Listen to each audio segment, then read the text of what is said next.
Hello, everybody. Thank you for joining us at this Your Overseas Home webinar. My name's Hannah Armstrong and I'll be hosting this session today. First of all, I just need to apologise that you can't see me at the moment. Unfortunately, technology is wonderful when it works, but today it has let us down and my camera isn't working. Today, we will be discussing how you should prepare for your viewing trip to Portugal. It's wonderful to have you all with us today, whether you're here listening with us live this evening or catching up on demand. We are delighted that we're able to help you realise your dream to own a property overseas. Today, I'm joined by David Rowe from Olive Homes in Portugal, who's going to share his really valuable advice and tips to make sure that you get the most out of your viewing trips and have a really successful time out in Portugal. Today's session will be no more than 45 minutes, and for those of you who are listening in live, there's loads of opportunity to put your questions to David. If I could ask you to please type your queries into the questions tab on the right-hand side of your screen, I will put those to David throughout the course of the session. If you do need a reminder of anything that we discussed today, or you want to share this webinar with your friends and family, a replay will also be available on the Your Overseas Home website, so do have a look there and watch that at your leisure. So enough from me for the intro and on to the important discussion. Welcome, David. David, it'd be wonderful if you could give us kick us off by giving us a quick summary into who you are, what your role is, and how Olive Homes can help our listeners.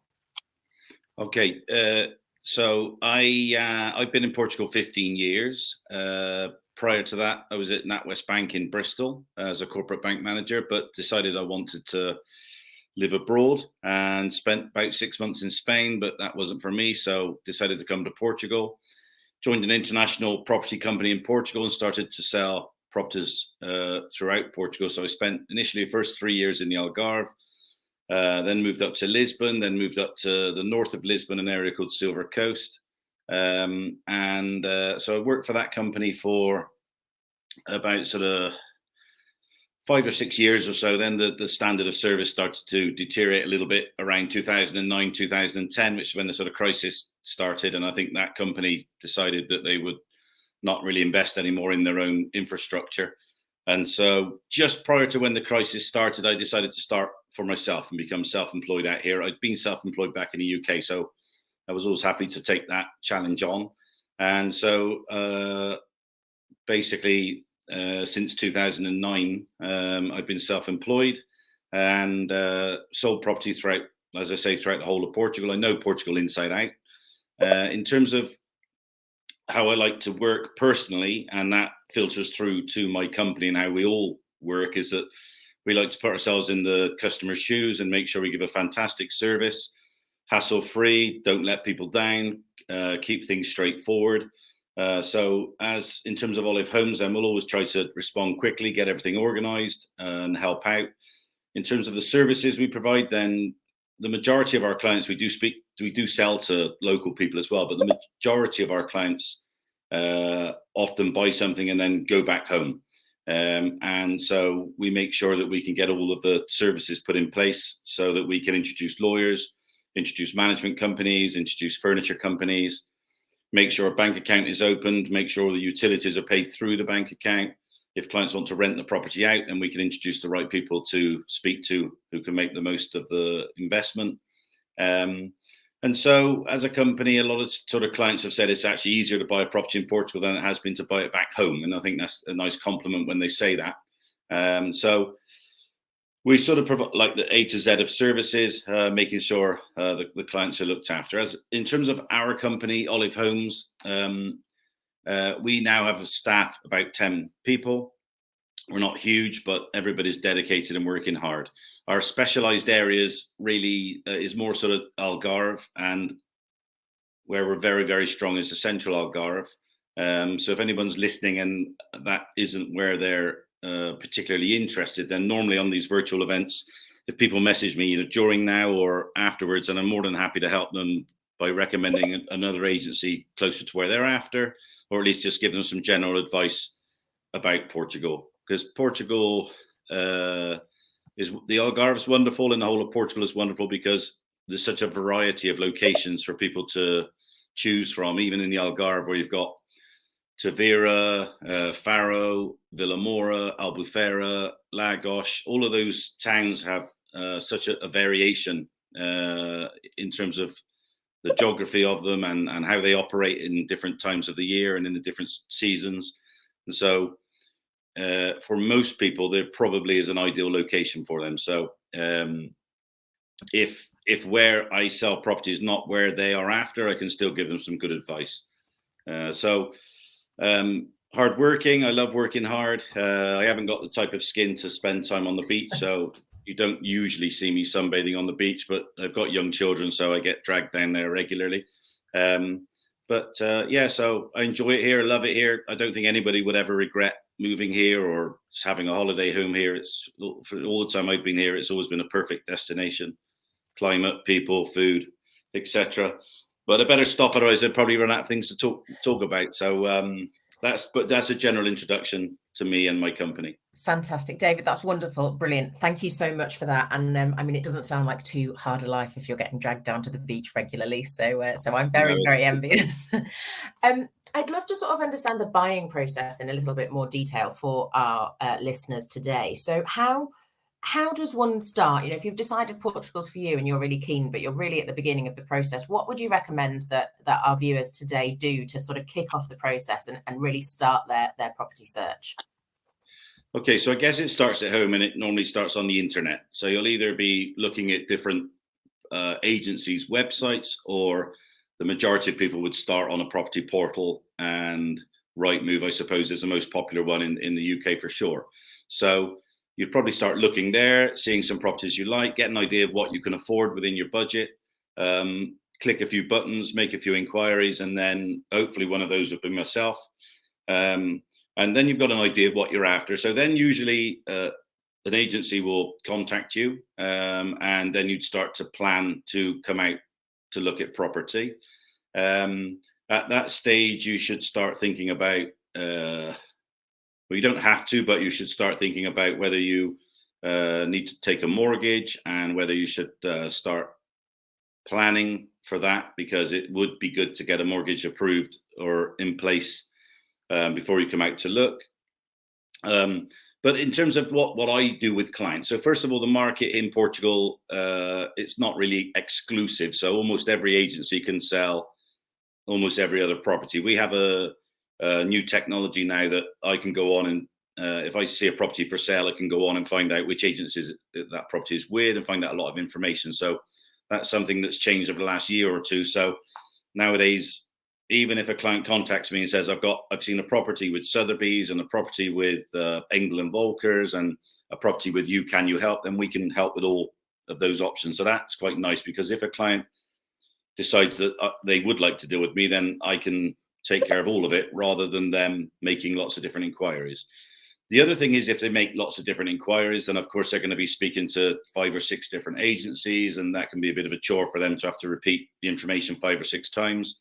And also a final thing about that, which is more of an issue for us here in Portugal, is if Mr. and Mrs. Smith, for example, register on Rightmove with another agency, but then they want me to deal with it, then sometimes the other agency says, oh no, that's our client, but really that's just a name in their database. They're not actively looking after you, but it can be a little bit of a barrier to opening up the doors to do a proper service for the client. So in an ideal world, a client would inquire, get hold of me, and then I would just take care of all of it. That's the ideal scenario. It doesn't matter if they do use other agencies, of course.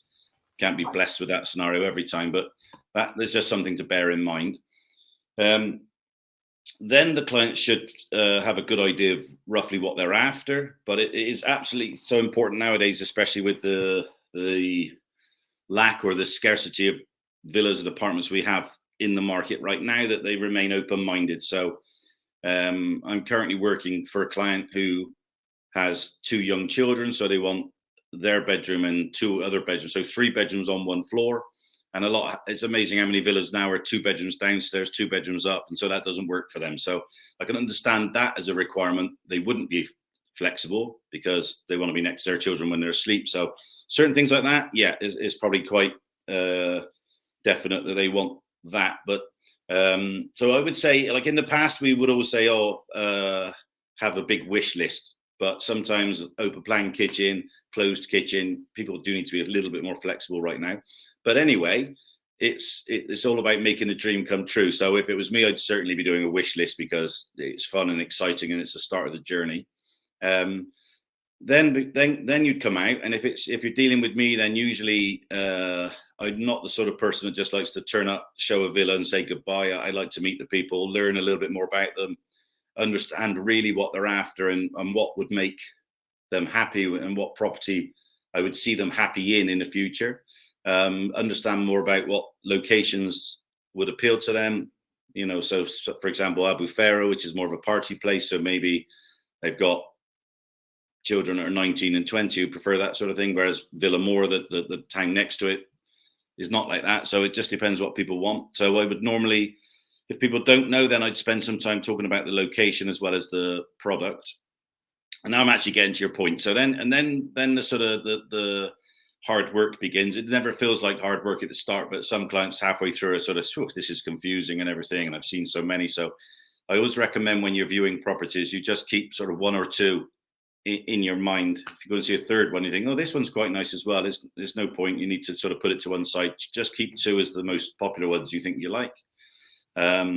Keep looking. But then if you, hopefully, and obviously the objective is a little bit like a funnel, you start gathering information, and then you've decided Portugal, you've decided the Algarve, you've decided Villamora, you've decided ideally a villa or apartment, and then you've actually found the place you're looking for. Then we're at the stage of when the actual buying process would work. At that stage, if you saw property and you loved it and it's for sale for example, 300,000 euros, you would ask me, is there any flexibility with the price and what you should offer?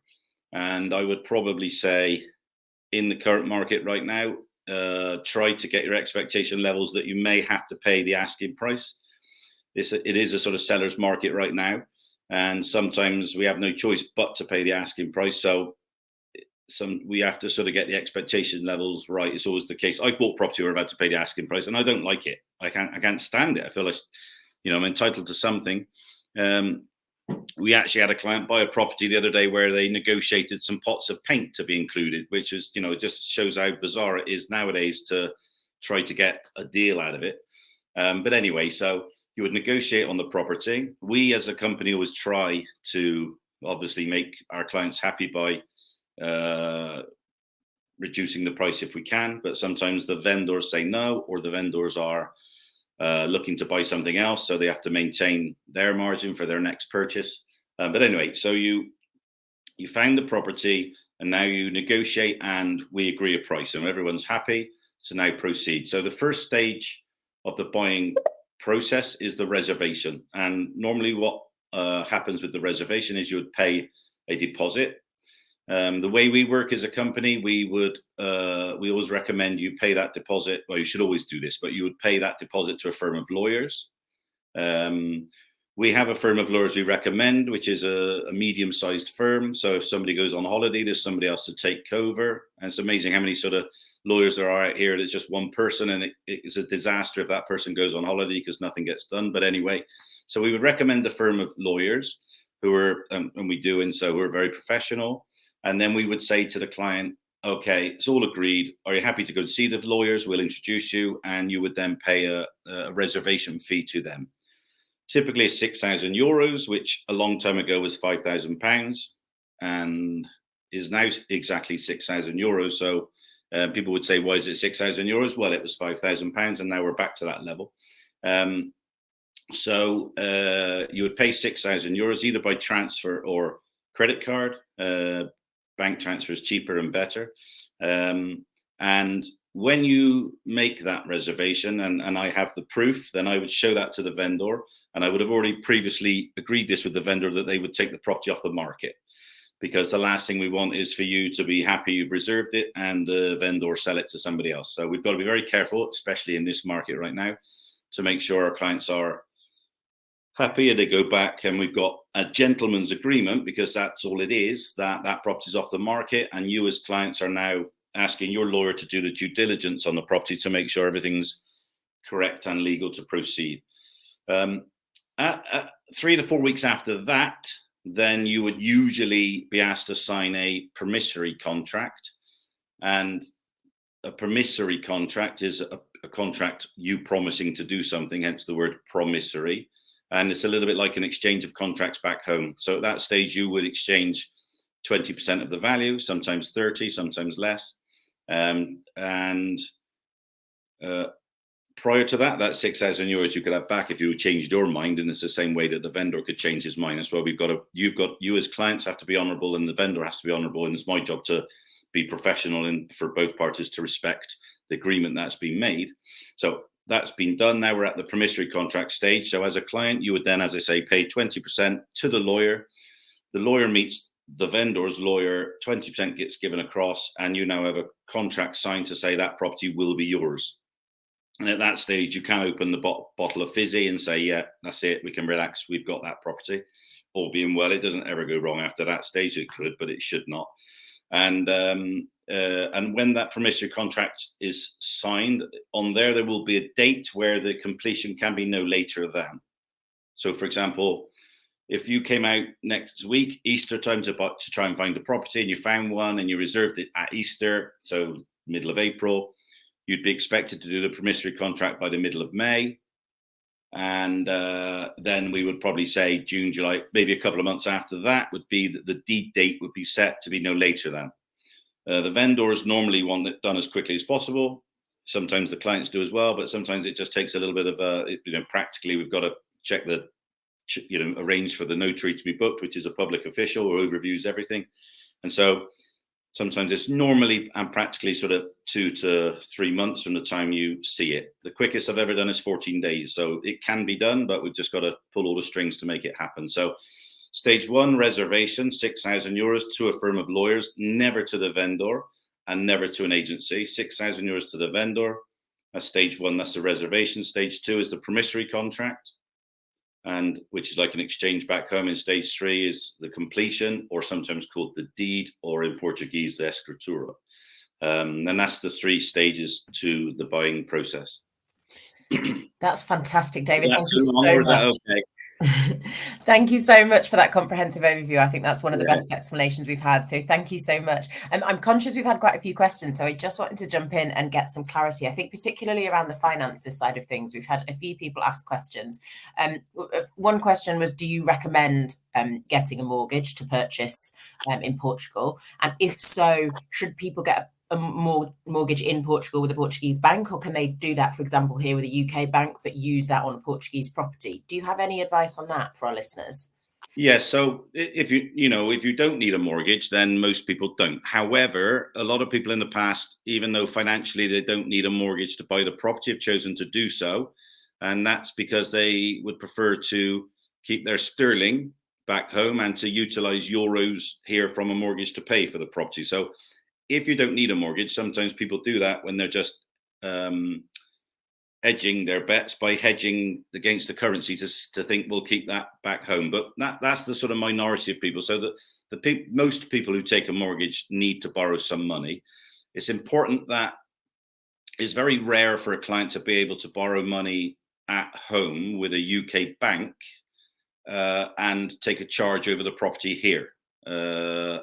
That's almost 99% unlikely. So usually if people borrow back home, they will do an equity release, borrow in sterling against their home, and then use that money to buy a property out here. So usually you don't have cross-border financial transactions. It's either borrow in the UK against your house at home and bring money over, or you could apply for a mortgage here. Out of those 2 choices, I would usually recommend borrowing against the property here. I think the debt should match where the asset is, and you are eliminating exchange rate issues for the future, which you could win or you could lose. We'll never know. But my best advice is to get a mortgage here, and the Portuguese banks are quite fussy with the information they ask for, but not overly so, because they don't know you. There's no track record, but you do need to stack up in terms of their financial requirements, and that means yes, you'll need to show the last 3 years sort of audited accounts if you're self-employed, or if you're employed, bank statements, pay slips, maybe a letter from your employer to say you're still working there, an Experian report, so a credit report as well. But most of the banks, if you're sort of a single guy who's 18 years old, the bank doesn't like it. But if you're Mr. and Mrs. Average, I don't mean that in a bad way, but if you're Mr. and Mrs. Smith, and hopefully no one's called Mr. and Mrs. Smith, so let's try again. So if you have a background that says you've both been employed for 15 years by the same company and everything works well, then the banks are going to say yes, definitely. That they would tick all the boxes. But most of the time, the banks are quite good. They won't lend for interest only. They don't do self-certified. They don't do buy-to-let. So if you get to get a mortgage here, it's got to be a typical second holiday home, and they will evaluate your financial commitments back home. So they will look at what mortgage you've got at home, if you've got any car loans and things like that. And if you take your monthly income and compare that with your monthly financial commitments, add what the mortgage would typically be here.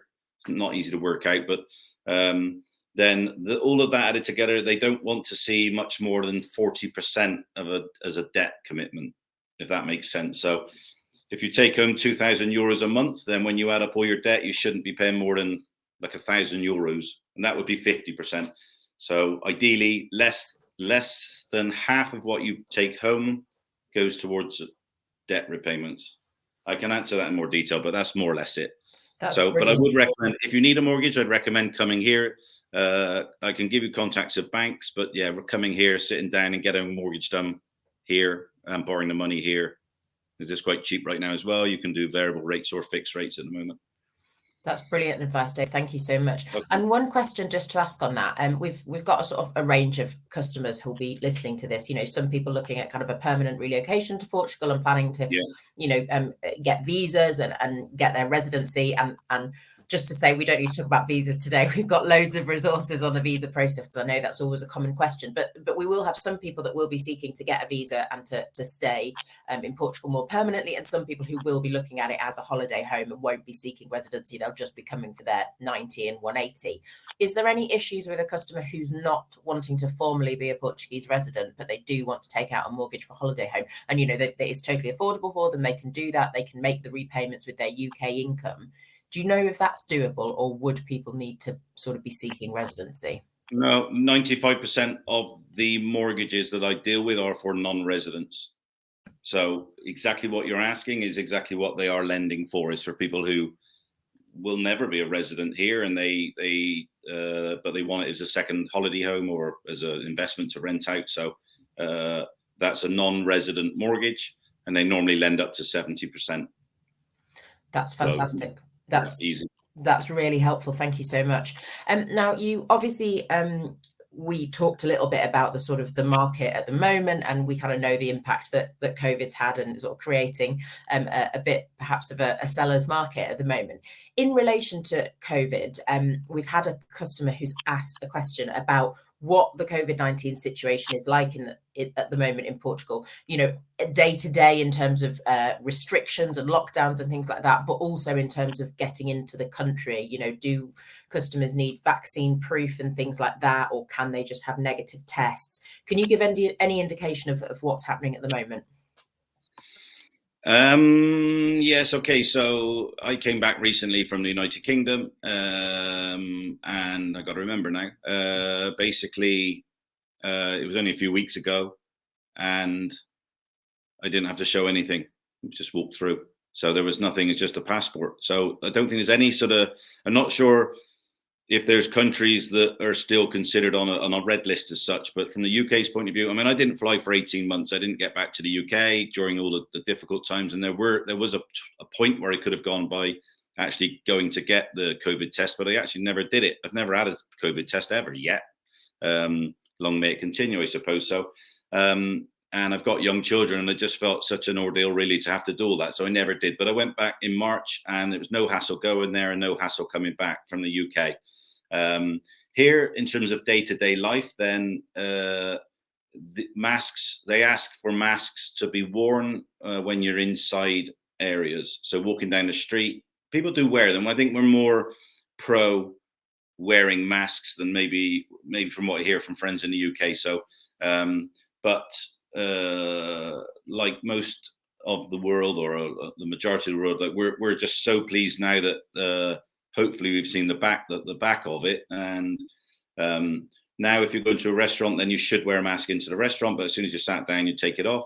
Walking down the street, on the beach, no, nobody wears masks there. Public transport, yes, they would. If you get into an Uber or a taxi, yes, you would. So it's just now like carrying around your car keys and a wallet, and you just have the mask in your back pocket, which you put on and off. But now 80% of our lives are mask free. So, and thankfully in Portugal, you're outside most of the time anyway. So it's not, if you're shopping, it's outside usually. And so we having a cup of coffee outside. So I think that's probably why we don't mind wearing them, because we're not inside very often. That's really helpful. Thank you so much for clearing that up for us, David. I just wanted to come back to viewing trips in particular. And obviously you mentioned, Easter time is quite a common time for people to come out. We've got lots of bank holidays and summer holidays and things that we're looking forward to at the moment. So I know a lot of people are going to be traveling. What would your advice be for people on, how long should they come for a viewing trip for? How many properties should they aim to see whilst they're out with you in Portugal? Any sort of advice or recommendations on that? Well, normally I would say if you booked up with me for sort of say 3 reasonably full days, but bearing in mind on a full day, I wouldn't really want to show more than say 4 or 5 properties. So you would be, and you can see I like talking anyway, but if I'm with somebody in the car, and I'll normally ask people to come in the car because that's part of the process. I can explain so much more and everything. So we normally go around together. I'm a nice chap. I enjoy talking to people, I like finding out what they do for a living, and it's always very fascinating. And so, but in answer to the question, clients do become exhausted. So we're Easter, it's not so hot. The temperature is going to become a little bit warmer for those people coming out soon. So we'll be up to 21 degrees according to the weather forecast, which I feel like 23, 24.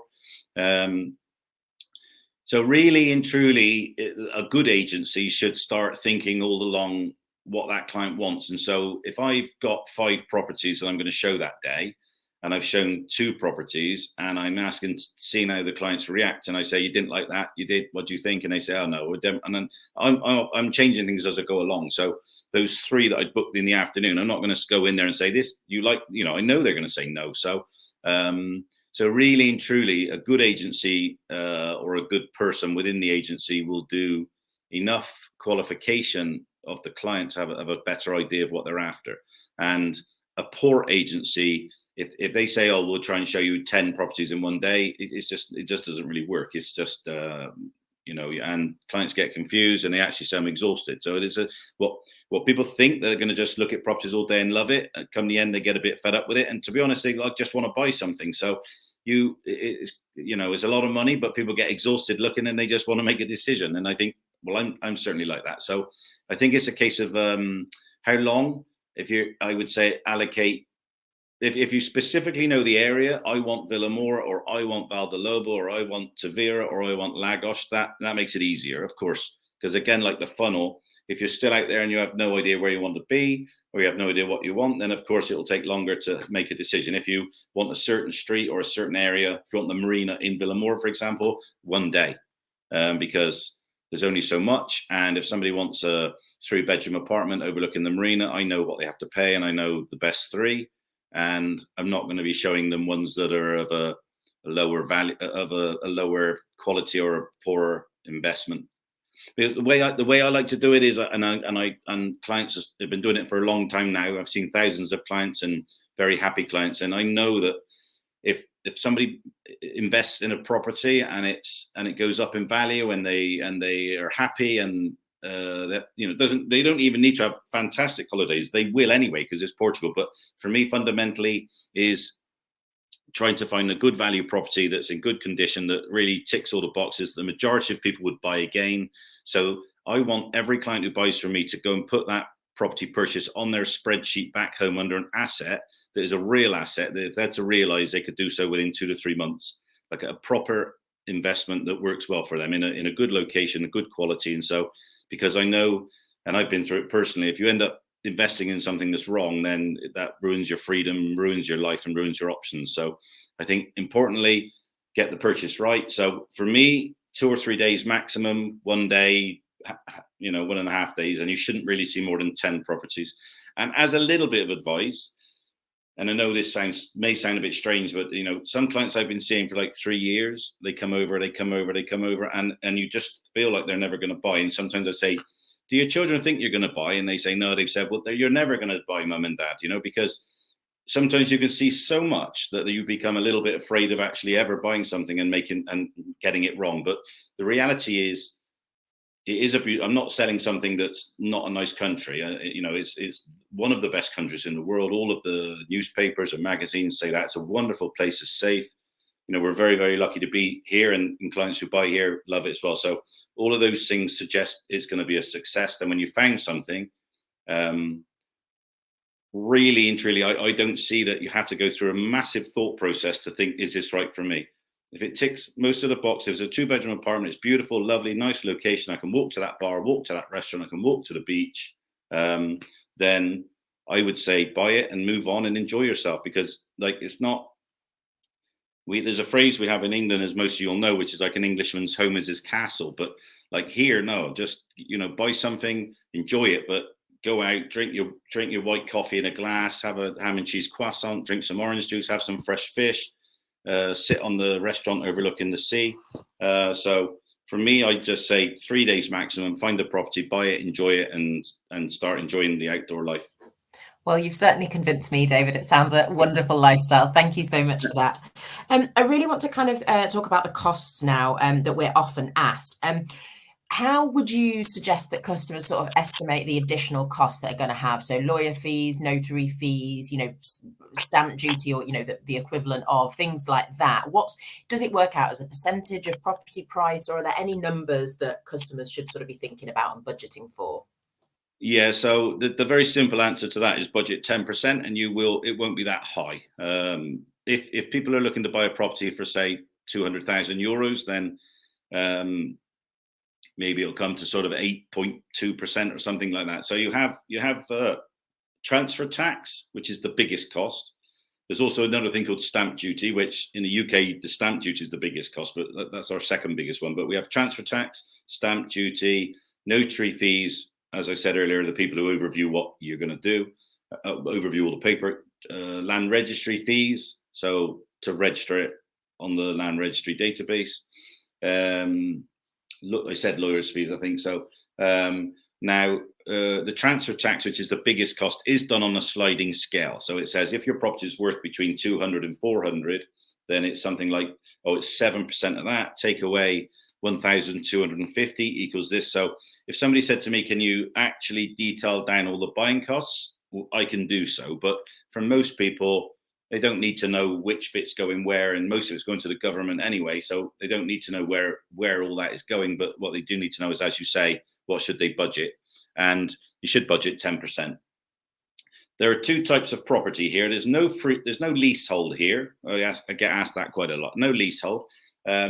But there are two types of property. One is called a touristic type of accommodation, and one's residential. So that's what most people would see in touristic areas, residential or touristic. And touristic is like an extra 1% on the transfer tax than residential. So sometimes that can make a difference. But when I say 10%, I'm covering both angles there. So if a client really likes this one, but it is actually geared up as a touristic development, which means it's primarily done for tourism, and there may be a little cafe on site or something like that, then there's a slight difference in how much they have to pay on the transfer tax. But most people are falling asleep if I start to go into that in detail. So yeah, just 10%. And the lawyers will actually split it all out. If you go to reserve a property, they'll explain everything that you have to pay. But 10% is the best rule of thumb, and it will be less than that come the end. Wonderful. Thank you. And I hope that answers the viewers' questions.